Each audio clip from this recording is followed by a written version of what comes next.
7 Habits of Quietly Wealthy People. Do you ever feel like you're financially falling behind while watching people who seem to make less money than you somehow live with zero money stress and mysterious confidence about their future? Here's what's eating at you. You're doing everything you're supposed to do. Working hard, paying bills, maybe even saving a little, but you still feel one emergency away from financial disaster. Meanwhile, that quiet coworker who drives an old Toyota and shops at Target seems completely unbothered by money worries. Here's the brutal truth. Real wealth is invisible. The people who look richest are often the most broke, while the truly wealthy blend into the background completely. They could buy a Ferrari but drive a decade-old car. They could afford designer everything but shop at regular stores. They have millions in investments, but you'd never guess it from their appearance. Today, you're going to discover the 7 habits that separate people who look rich from people who are rich.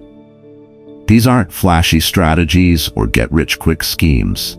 They're boring, invisible habits that quietly build generational wealth while everyone else is busy trying to look successful. If you're tired of financial stress and ready to build real wealth instead of just the appearance of success, let's dive into the first habit that changes everything. Habit 1. They automate everything. Here's where most people sabotage their own wealth building before it even starts. They rely on willpower to make good financial decisions every single month. You tell yourself you'll transfer money to savings when you remember, or you'll invest when you have extra cash, but somehow there's always a reason to spend instead of save. Quietly wealthy people solve this problem by becoming strategically lazy. They don't trust themselves to make perfect financial decisions every month, so they make one perfect decision and then let systems handle the rest. Let me tell you an ancient story from Babylon that shows exactly why automation beats willpower every time. There were 2 grain merchants, Rashid the disciplined and Omar the automated. Both earned the same income from their grain trading, and both wanted to build wealth for their families' futures. Rashid prided himself on his financial discipline. Every month, he would carefully count his profits and manually decide how much to save, how much to invest in new grain storage, and how much to spend on his family's needs. He felt virtuous about actively managing every coin, believing this hands-on approach showed true financial responsibility. Omar took a completely different approach. He set up an automatic system where a fixed portion of every grain sale immediately went into separate clay jars hidden throughout his property. One for emergency reserves, one for investment in additional warehouses, one for family expenses. He never saw this money in his daily counting, so he never felt tempted to spend it. For the first year, both approaches seemed to work equally well.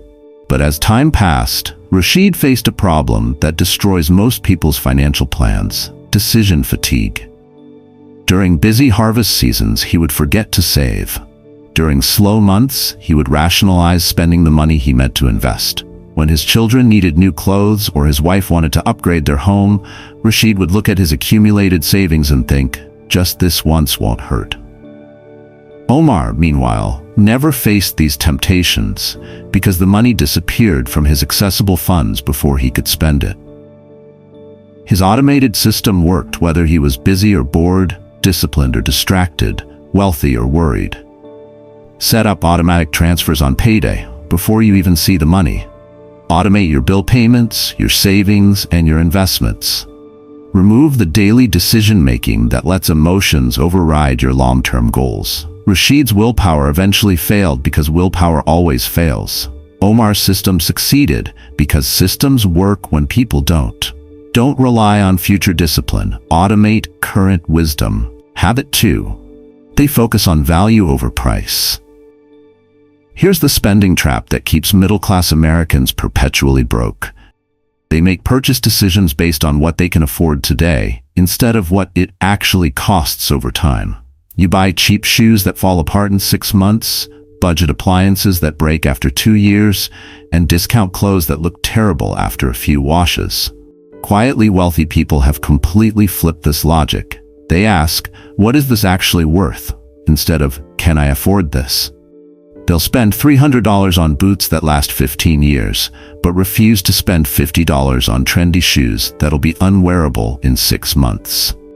Here's an ancient Persian story that illustrates why thinking about true value builds wealth, while chasing low prices destroys it.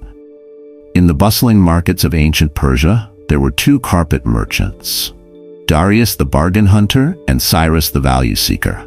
Both needed to furnish their homes and shops with beautiful carpets to attract wealthy customers.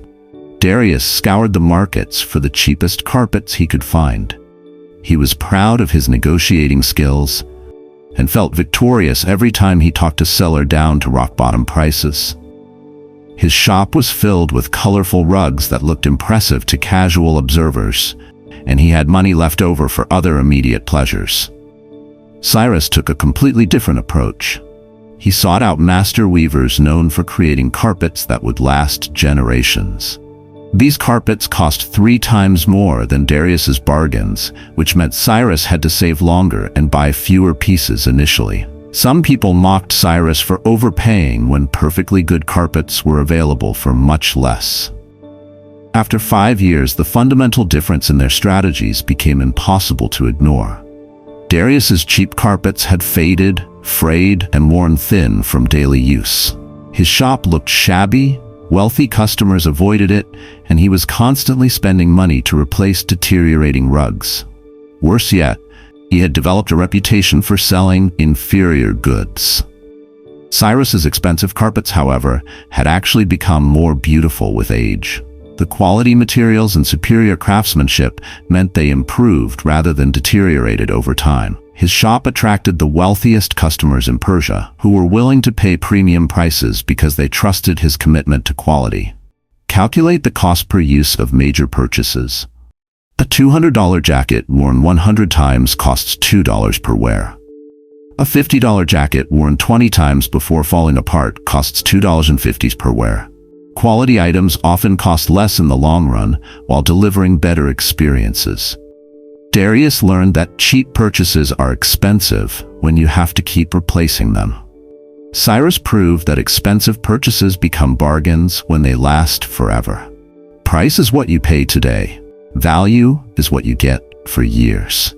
Which habit hit closer to home? Realizing you've been relying on willpower instead of systems, or discovering you've been chasing low prices instead of long-term value?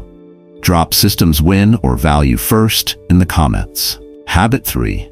They focus on net worth, not income.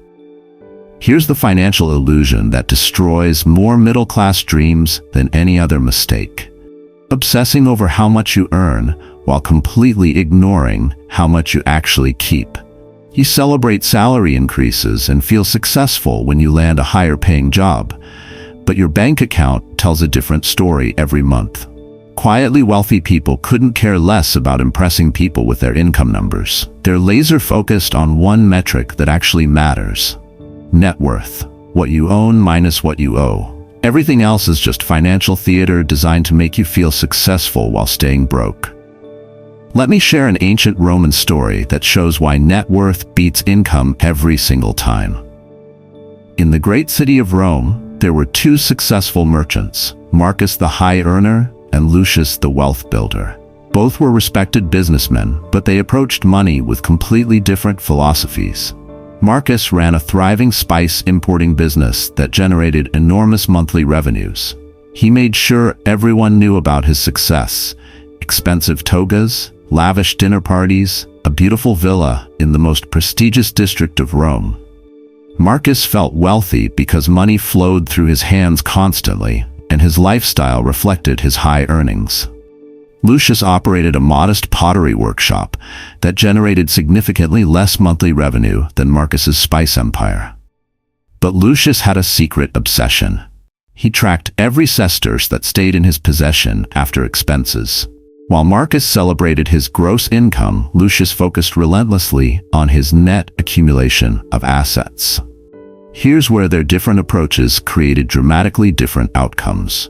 Marcus spent almost everything he earned maintaining his impressive lifestyle. His beautiful villa required constant, expensive maintenance. His social status demanded increasingly lavish entertainment. His high-income lifestyle created high-income expenses that consumed nearly every coin he made. Lucius, meanwhile, lived well below his means and systematically converted his modest profits into income-producing assets. He bought rental properties, invested in other merchants' ventures, and gradually built a portfolio of wealth that generated money whether he worked or not. After 20 years, the shocking truth emerged during a financial crisis that affected all Roman businesses. Marcus, despite decades of high earnings, owned almost nothing beyond his expensive lifestyle assets. When his spice business struggled, he had no reserves and was forced to sell his villa to survive. Lucius, however, had accumulated enough wealth-producing assets that his pottery business was just one small part of his income.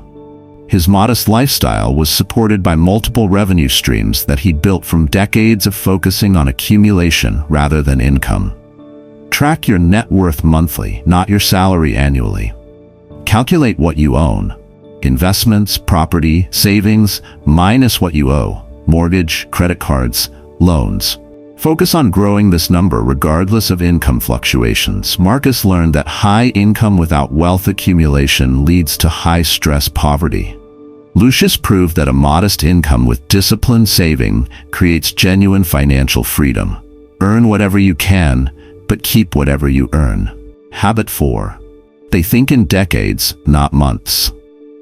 Here's the time horizon mistake that guarantees you'll stay financially stressed forever.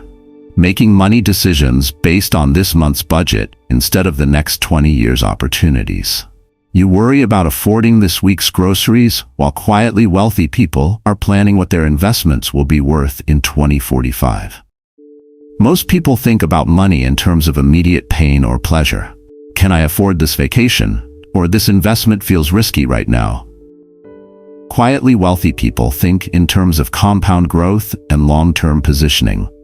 They're willing to live modestly today because they understand that patience creates miracles. Here's an ancient Chinese story that perfectly illustrates why time horizon determines financial outcomes.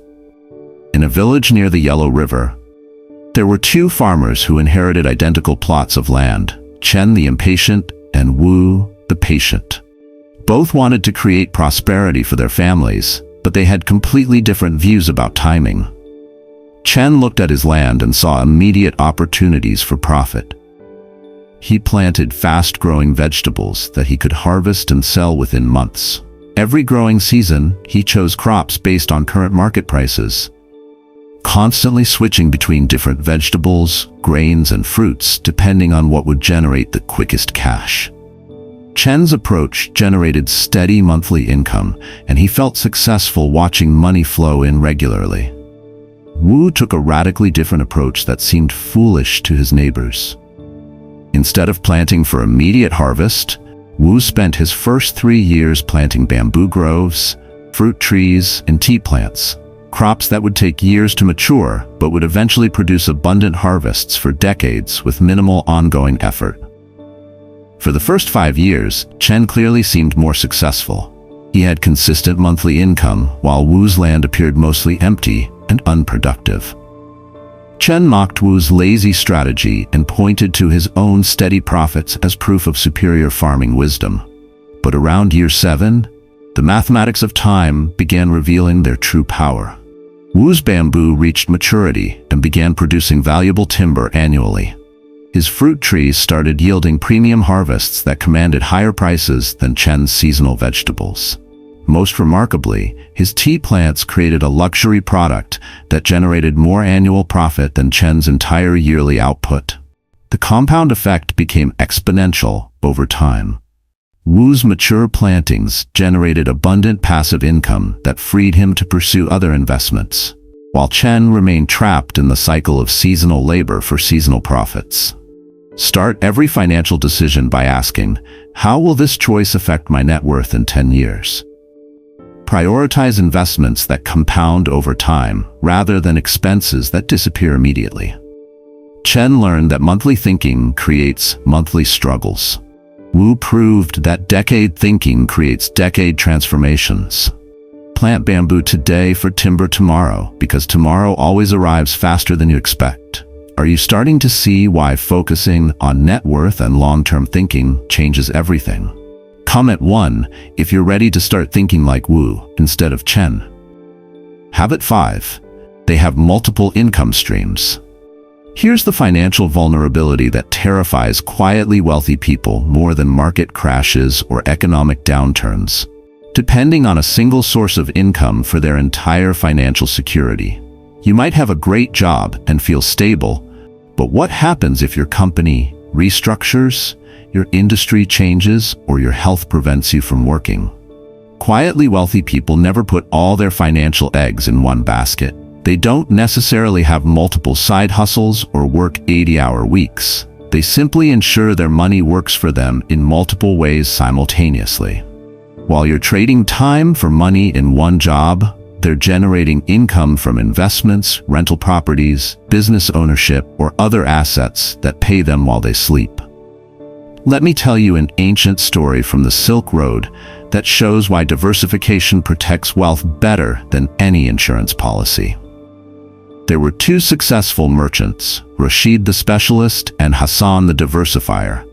Both had accumulated substantial wealth, but they approached income generation with completely different strategies.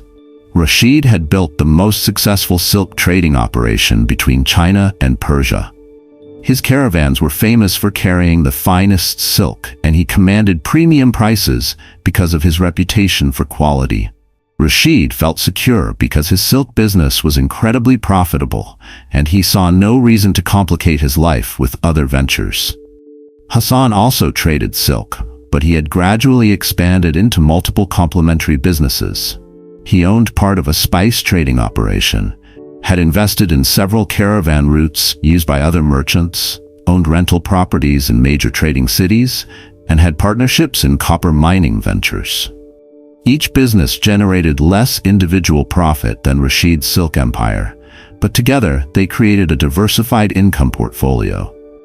For years, Rashid's focused approach seemed superior. His silk profits were enormous, and he mocked Hassan for diluting his attention across multiple smaller ventures. Rashid felt like a master craftsman perfecting his trade, while Hassan seemed like a dabbler spreading himself too thin. Then political tensions disrupted the Silk Road trade routes. Wars made silk transportation dangerous and expensive. New competitors emerged offering cheaper alternatives. Within 2 years, Rashid's entire income source had virtually disappeared, and he faced financial ruin despite decades of success. Hassan, however, weathered the crisis easily. When silk trading became difficult, his spice business thrived. When overland routes became dangerous, his mining investments continued generating profits. When trade slowed, his rental properties provided steady income. His diversified approach meant that problems in one area never threatened his overall financial security. Start building your second income stream today, even if it's just $50 monthly from dividend stocks or $100 from a small side project. Focus on passive income that doesn't require trading more time for money. Rashid learned that specialization creates vulnerability even when it creates expertise. Hassan proved that diversification provides security even when it reduces focus. Don't put your financial future in one basket, no matter how strong that basket seems. Habit 6. They avoid lifestyle inflation. Here's the wealth killer that destroys more financial dreams than market crashes, job losses, or economic downturns combined. Automatically spending every dollar you earn as soon as you earn it. You get a raise and immediately upgrade your apartment, car, wardrobe, and dining habits. Within months, you're living paycheck to paycheck again, just at a higher income level. Quietly wealthy people have mastered the art of earning more while spending the same. When their income increases, they pretend it didn't happen. They maintain their modest lifestyle while secretly funneling every pay increase directly into wealth-building investments. This creates an accelerating gap between earnings and expenses that compounds into serious money over time. Here's an ancient Egyptian story that shows why lifestyle inflation destroys wealth while lifestyle discipline creates it. Along the fertile Nile River, there were two successful grain traders, Amenhotep the Upgrader and Khedi the Consistent. Both started with modest incomes, but as their trading businesses grew, they made very different choices about how to handle increasing prosperity. Amenhotep believed that success should be visible and enjoyable immediately. Each time his grain trading profits increased, he upgraded something in his lifestyle. Better food, finer clothes, a larger house, more servants, expensive entertainment for friends and family. Amenhotep felt that denying himself these pleasures would make his hard work meaningless. What was the point of earning more if you didn't live better? Khedi took a radically different approach that seemed almost foolish to his prosperous neighbors. As his income grew, his lifestyle remained virtually unchanged. He continued living in the same modest home, eating simple but nutritious food, wearing practical clothing, and avoiding expensive social displays. The difference was that Khedi systematically invested every income increase into purchasing agricultural land, buying shares in other merchants' ventures, and building a portfolio of income-generating assets. For the first decade, Amenhotep appeared far more successful. His lifestyle reflected his growing income, and everyone admired his prosperity. Khedi seemed almost miserly by comparison, living like a poor man despite his obvious business success. But the mathematics of their different approaches created dramatically different outcomes over time. Amenhotep had converted his increasing income into increasing expenses, leaving him with a comfortable lifestyle but no accumulated wealth. Despite years of business growth, he remained dependent on continued high earnings to maintain his upgraded standard of living. Khedi, meanwhile, had converted his increasing income into increasing assets. His modest lifestyle costs were now covered entirely by passive income from his investments, giving him complete financial freedom while maintaining the simple life he actually preferred.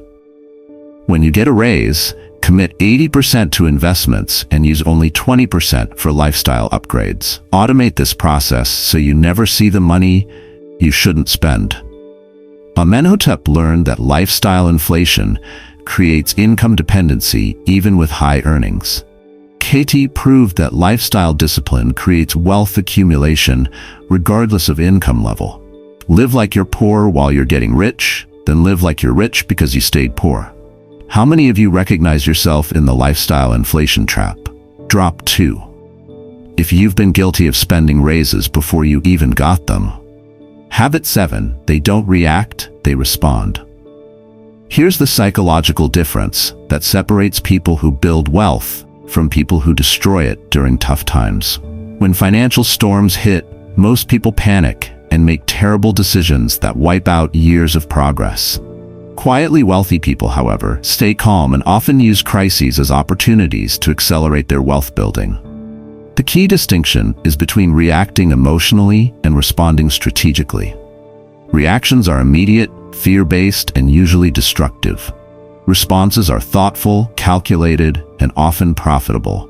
When markets crash, average people sell at the bottom. When markets crash, quietly wealthy people buy at the bottom. Let me share an ancient story from a Japanese fishing village that perfectly illustrates why emotional control determines financial outcomes. There were two fishermen, Akira the reactor and Hiroshi the responder. Both were skilled at their trade, but they handled unexpected storms very differently. When typhoons threatened their village, Akira would panic immediately. At the first sign of dark clouds, he would frantically try to sell his fish at whatever price he could get, often accepting far less than market value. He would rush to secure his boats in expensive emergency storage, buy overpriced supplies from panicked merchants, and make desperate decisions based on fear of immediate loss. Hiroshi observed the same approaching storms but responded with careful preparation rather than fearful reaction. He had studied weather patterns for years and understood that storms, while destructive, also created opportunities.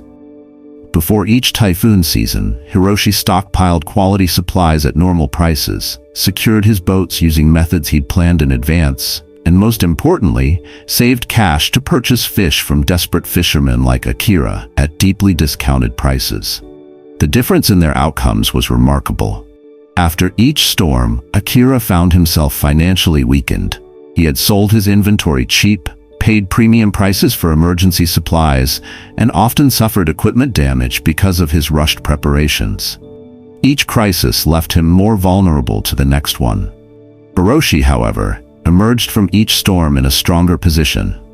His careful preparation minimized damage to his assets, his stockpiled supplies lasted through the disruption, and his cash reserves allowed him to buy quality fish at bargain prices when others were desperate to sell. Over time, Hiroshi accumulated not just fish, but boats, storage facilities, and eventually became the village's primary fish buyer. Create a financial crisis response plan before you need it. Maintain emergency funds specifically for buying opportunities during market downturns. Study how wealthy people responded during past recessions and prepare to copy their strategies. Akira learned that emotional reactions during storms create financial shipwrecks. Hiroshi proved that strategic responses during storms create wealth-building opportunities. When everyone else is panicking, the prepared mind sees possibilities that panic blinds others to. The quietly wealthy don't have better luck, they have better plans for when luck runs out. You've just discovered the 7 invisible habits that separate people who look rich from people who actually are rich. These aren't flashy strategies or get-rich-quick schemes. They're the boring, systematic approaches that quietly build generational wealth while everyone else stays trapped in the earn and spend cycle. Here's your bottom line. Real wealth isn't about what people can see, it's about what happens behind the scenes.